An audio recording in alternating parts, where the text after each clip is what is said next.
What's up, guys? It's Boxing Guru here, and I'm back with another video. Well.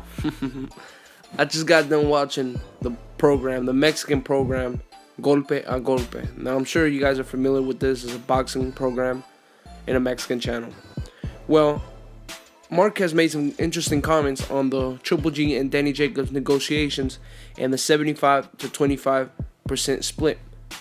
Him and the other guy, I don't know his name, they both were in agreement that giving Danny Jacobs 25% is kind of ridiculous. Danny Jacobs is also a strong challenger. He's a tough fighter, and he said it takes two good fighters to make a good fight. So he deserves a little bit more than 25%. He also went on to say, just like Canelo offering Triple G $10 million is ridiculous, it's the same thing here. Now, I don't agree with that, but see, this is good. It shows Marquez might not be as biased as I thought, because he stays consistent with his thoughts. He doesn't switch up. He doesn't switch his stance like most of you casuals. Marquez really hit it right on the nail with these comments. He hit it right in the nail, and he showed that this program isn't as biased as I thought.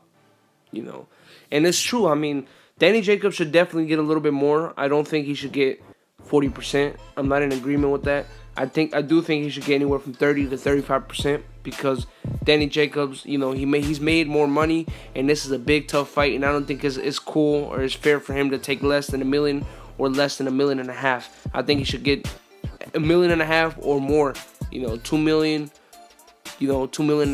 That sounds like a decent paycheck. I wouldn't complain.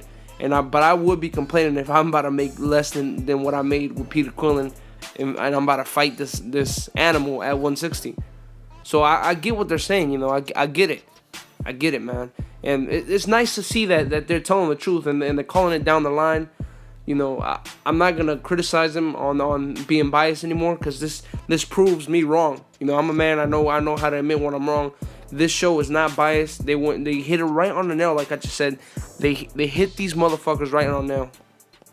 I mean, they really went ham on Triple G, man. They also brought up the contradictions about him bashing Canelo for fighting a welterweight, and he turns around and does the same thing. I mean, it's about time these motherfuckers call it down the line. It's about fucking time. They were tearing a new one right through Triple G's ass, man. Literally. And then they said it's an abuse. It's an abuse. They said that in abuse to pay Danny Jacobs 25% of a fight that's the biggest fight in middleweight right now. I mean, my hat's off to these guys, man. About time they shed some light to the truth. About time they tell it how it is. About time they tell the Mexican public how hypocritical this motherfucker is, because a lot of Mexicans, they don't really know what happens behind the lines, and these people are letting the Mexican public know the truth, and the Mexican public is really what pays for the fight. So as long as they know the truth, that's good, because in that way Triple G's not gonna get away with a lot of shit anymore, because now his ass is grass. I'm Boxing Guru. Subscribe. I'm out.